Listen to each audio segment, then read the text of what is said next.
April 12, 1945, North Sea, 70 nautical miles northeast of Aberdeen, 0342 hours. The submarine descended into darkness with a silence that felt unnatural. No diesel rumble, no mechanical clatter, just the faint hum of electric motors pushing the sleek hull through water that had never known a vessel quite like this. At 100 meters depth, the hydrophone operator aboard the British frigate HMS Lockyange pressed his headset tighter against his ears and frowned. He had been tracking the contact for 17 minutes, listening to the distinctive acoustic signature that every U-boat made when it dove. Then at precisely 0339 hours, the sound simply stopped, not faded, not diminished, stopped, as if the submarine had ceased to exist. The operator checked his equipment, tapped the hydrophone array, adjusted the gain. Nothing. He called over his supervisor, a veteran with 3 years of Atlantic convoy duty who had heard every trick the U-boats tried. The supervisor listened for 2 minutes, his frown deepening with each passing second, then reached for the intercom to the bridge. The captain arrived in the hydrophone room within 60 seconds, still pulling on his jacket. He listened. The ocean gave back nothing but the ambient noise of waves and distant shipping. The U-boat was gone. What the British crew did not know was that the submarine had not gone anywhere. It was still there, 200 meters below the surface now, moving at 16 knots. 16 knots submerged, faster than the frigate could move at full speed on the surface. The U-boat's commander, Captain Lieutenant Adalbert Schnee, sat in the control room of U-2511 and watched the depth gauge with something approaching reverence. This was not a submarine in the traditional sense. This was something new, something the Allies had nightmares about but did not truly believe existed.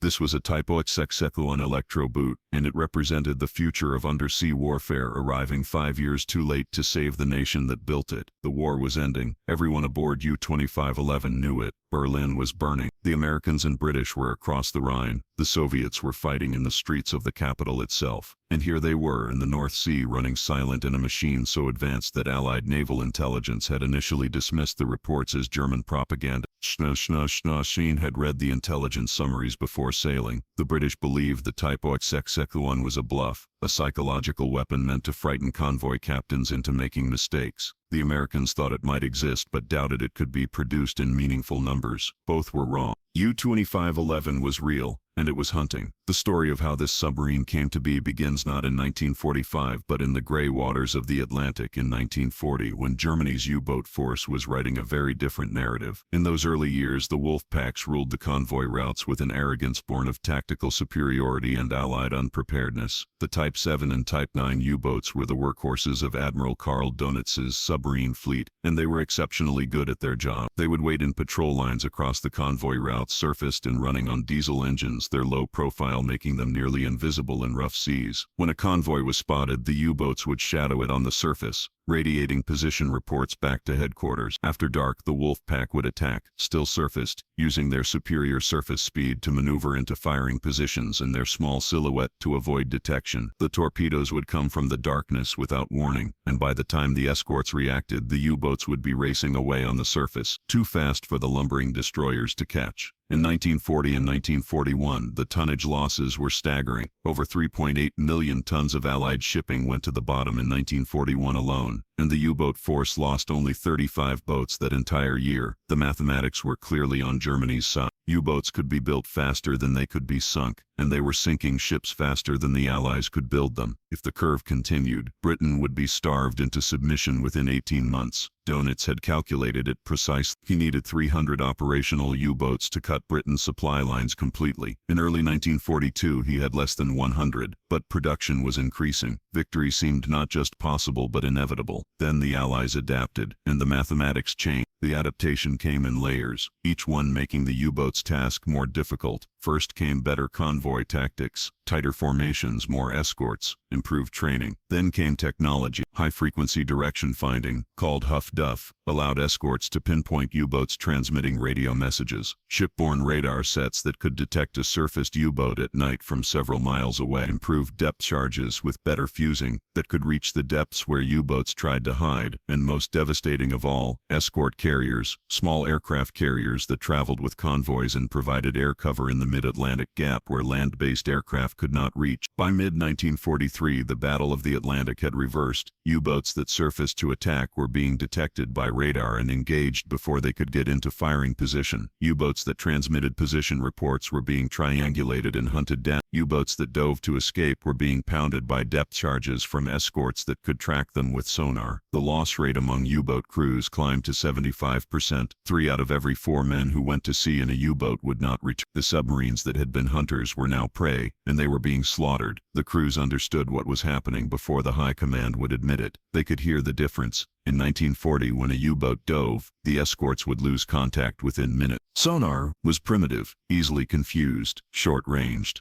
A U-boat captain who took his boat deep and moved away from the attack site could usually escape. By 1943, diving was often a death sentence. The escorts would hold sonar contact through the dive, track the submarine as it attempted to evade, and methodically destroy it with depth charge patterns that covered every possible escape route. The technology had caught up, and the Type 7 and Type 9 U-boats, designed in the 1930s, were obsolete. Admiral Donitz, commanding the U-boat force from headquarters in Paris, and later Berlin, watched his carefully calculated strategy collapsing. In May 1943 alone, 43 U-boats were lost. 43 boats, and their crews, roughly 3,000 men, in a single month. The losses exceeded the replacement rate. The wolf packs were being destroyed faster than new boats could be built and crews trained. Units withdrew the U-boats from the North Atlantic convoy routes, temporarily, claiming the withdrawal was tactical. It was not tactical, it was survival. The U-boat force was on the verge of operational extinction, and everyone knew it. In June 1943, Dönitz traveled to the Reich Chancellery in Berlin, and met with Hitler and the heads of the naval construction departments. The meeting lasted 4 hours, and the conversation was brutal. Dönitz laid out the situation without softening it. The Type 7 and Type 9 U-boats could no longer operate effectively in the Atlantic. Allied technology had neutralized their primary advantage, which was surface speed and the ability to attack at night, while surfaced. The escorts now had radar that could see a U-boat on the surface in total darkness from 10 miles away. Aircraft now had radar and searchlights that could find a surfaced U-boat instantly. Diving was no longer an effective defense because sonar had improved to the point where submerged U-boats could be tracked and killed with precision. What Dönitz needed, what the entire U-boat force needed, was not an incremental improvement, but a revolutionary new design. He needed a submarine that did not have to surface to attack, that could operate entirely underwater for extended periods, that was fast enough while submerged to chase down convoys and escape from escorts, and that was quiet enough to avoid sonar detection. He needed, in short, a true submarine rather than a submersible torpedo boat that dove only to hide. Hitler, desperate for any weapon that might reverse Germany's deteriorating military situation, gave his approval for an emergency development program. The order went out: design and build a submarine that can change the war in the Atlantic. Do it fast, do it with whatever resources are necessary, and make sure it works.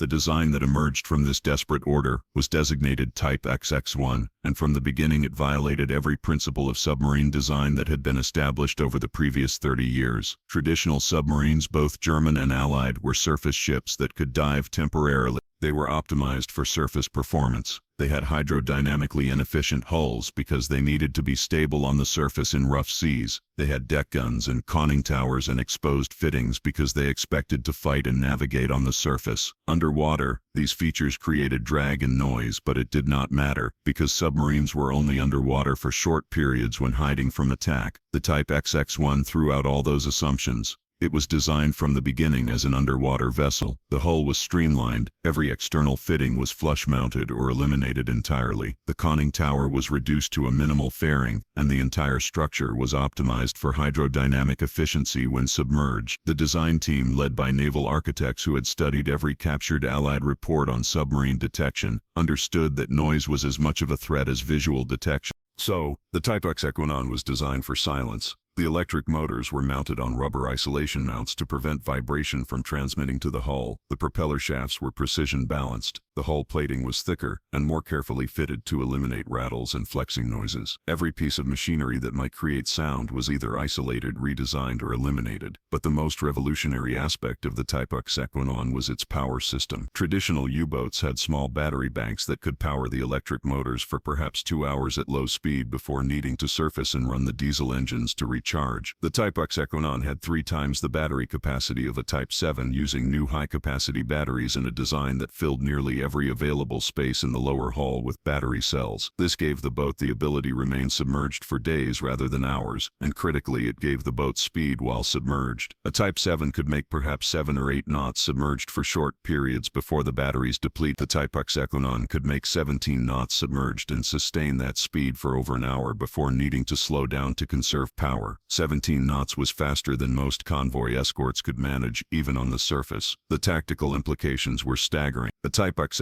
could detect a convoy using passive sonar, which meant listening rather than transmitting, giving away no signal. It could then close on the convoy while submerged, moving faster than the convoy itself and maneuver into a firing position without ever surfacing. After firing, it could escape at high speed while still submerged, putting miles between itself and the escort screen before the escorts even realized they were under attack. And if the escorts did detect the Type X and attempt to depth charge it, the submarine could dive to depths that the standard depth charges could not reach. The pressure hull was rated to 280 meters operational depth, nearly twice as deep as earlier U-boats, and testing suggested it could survive excursions to 400 meters or more in emergency situations. The torpedo system was equally revolutionary. Earlier U-boats carried 14 or 16 torpedoes and had 4 bow tubes and sometimes stern tubes. Reloading was a manual operation that took 20 minutes or more, requiring the crew to physically manhandle the 2-ton torpedoes from storage racks into the tubes. The Type X carried 23 torpedoes and 6 bow tubes, but more importantly it had a hydraulic reload system that could reload all 6 tubes in under 10 minutes. A single Type X could fire 6 torpedoes, reload and fire 6 more before the escort screen could even organize a counterattack. In a single attack run, a properly positioned Type X could devastate an entire convoy. There was one more critical innovation: the snorkel. This was not a German invention. The Dutch had developed it before the war and the Germans had captured the design when they overran the Netherlands, but the Type X integrated the snorkel as a standard system rather than a retrofit. The snorkel was a retractable tube that allowed the diesel engines to run while the submarine was at periscope depth, drawing air from the surface and exhausting fumes without the boat having to fully surface. This meant a Type X could recharge its batteries while remaining essentially submerged, visible only as a small pipe protruding above the water, nearly impossible to spot visually and presenting minimal radar signature. Allied naval intelligence first became aware of something unusual in German submarine development in late 1943. Signals intelligence intercepted references to a new construction program with the codename Electro. The British initially dismissed it as disinformation, assuming it was a cover name for a modification program on existing U-boat types. The Americans were more concerned, but their analysis suggested that any new submarine type would take years to develop and deploy, and by that time the war would be over. Both assessments were wrong because they underestimated German desperation and the willingness to cut corners that desperation produced. The Type XX-1 program was not a normal naval development. It was an emergency industrial mobilization using techniques borrowed from Albert Speer's armaments ministry. Instead of building submarines in traditional shipyards using traditional methods, the Type XX-1 was designed for modular construction. The submarine was divided into 8 sections that could be built separately in factories across Germany, then transported by rail or canal to assembly yards where they would be welded together. This distributed production system meant that bombers hitting one shipyard would not stop production, because the sections were being built in dozens of locations. It also meant that production could be scaled up rapidly by adding more factories to the network. The theory was brilliant. The execution was chaotic. Germany in late 1943 and 1944 was being bombed around the clock. Its transportation network was breaking down, its skilled labor force had been drafted into the military, and its industrial resources were being stretched across dozens of different priority programs. The Type XX-1 program competed for steel, copper, and rubber with tank production, aircraft production, and every other weapons system that promised a miracle solution to Germany's military collapse. The result was that while the boats were being built, they were being built with increasing numbers of defects. Welds were substandard, precision parts were out of tolerance, quality control, normally rigorous in submarine construction, was cursory at best. There were other problems. The factories building the sections were using slave labor from concentration camps and forced labor from occupied territories. These workers had no particular desire to build submarines for the Nazi regime, and sabotage was common. Not dramatic sabotage that would be immediately obvious, but subtle sabotage. A bolt not fully tightened, a seal deliberately damaged, a hydraulic line scored with a file so it would fail under pressure. The U-boats that came out of the assembly yards looked perfect, but many had hidden defects that would only reveal themselves at sea. Even more critical than the production problems were the crew problems. By 1944, Germany's pool of experienced submarine officers and crew had been drastically reduced. The U-boat force had been hemorrhaging men for 2 years. The veterans who understood submarine warfare in the Atlantic were mostly dead, and the replacements were boys barely out of training with no combat experience. The Type XXX-1 required a of 57 men, and finding 57 competent sailors for each boat was nearly impossible. Training time was compressed because the war situation was desperate. Crews that should have spent 6 months working up their new boats were being rushed through training in 6 weeks. The result was that even the boats that were mechanically sound were being manned by crews who did not fully understand the systems they were operating. British codebreakers at Bletchley Park began seeing references to Type XXXXX-1 boats in German naval traffic in early 1940. The decrypt quality was inconsistent because the Germans had improved their cipher security, but enough information got through to create a picture of something alarming. The intelligence summaries indicated that Germany was building a new class of submarine in large numbers, possibly hundreds, with performance characteristics far exceeding any known submarine. The initial reaction in London was skepticism. The report seemed too good to be true. A submarine that could travel at 17 knots submerged was physically impossible given known battery and motor technology. Intelligence analysts suspected the Germans were inflating the capabilities to boost morale or mislead Allied planning. But as more information accumulated, the skepticism gave way to alarm. Agents in occupied Europe reported seeing large submarine sections being moved by rail. Reconnaissance photographs of assembly yards showed structures that were clearly submarines but were larger and shaped differently than known U-boat types. Interrogations of captured German sailors produced fragmentary references to a new boat that could stay underwater for weeks. By summer 1944, Allied naval intelligence was convinced that the Type XXX-1 existed and that it represented a potentially serious threat if deployed in numbers. The operational research section of the Admiralty ran scenarios based on the reported capabilities and concluded that if even 50 Type XXX-1 boats reached operational status, they could make convoy operations in the North Atlantic untenable. The submarines would be undetectable by current sonar when running silently, too fast to catch when detected, and able to attack and escape without ever surfacing. The convoy system that had been refined over 4 years of war would be obsolete overnight. The research section recommended immediate prioritization of anti-submarine warfare technology, particularly improved sonar and faster escort vessels. The recommendations were implemented, but there was an underlying current of fear in the planning document. If the Germans deployed the Type XXX-1 in force before the end of the war, it might actually succeed in cutting Britain's supply lines even at this late stage. The first Type XXX-1 boat, U-251, was commissioned in June 1944, just days after the Allied invasion of Normandy. It should have been a moment of triumph for the U-boat force. Instead, it was a disaster. The sea trials revealed immediately that the boat had serious problems. The hydraulic systems leaked, the electric motors overheated,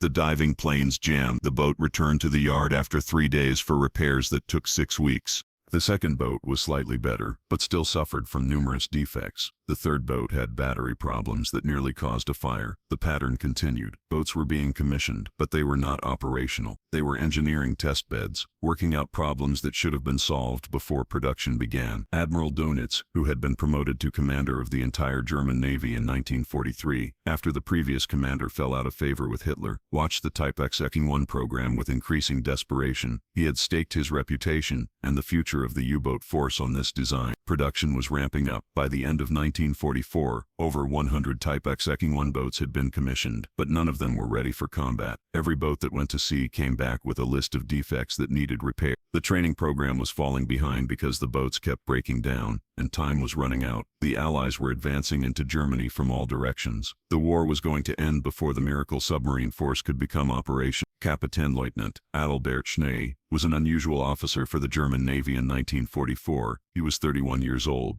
for a U-boat commander, and he was one of the few veteran commanders still alive. He had had 3 years of combat in the Atlantic in Type 7 boats, sinking over 20 ships and surviving multiple depth charge attacks that killed most of his contemporaries. He had the Knight's Cross and the respect of every man in the U-boat force. When the Navy needed someone to take the first Type XXX-1 on an actual war patrol, they gave the assignment to Schnee. If anyone could make the boat work under combat conditions, it would be him. Schnee took command of U-2511 in January 1945,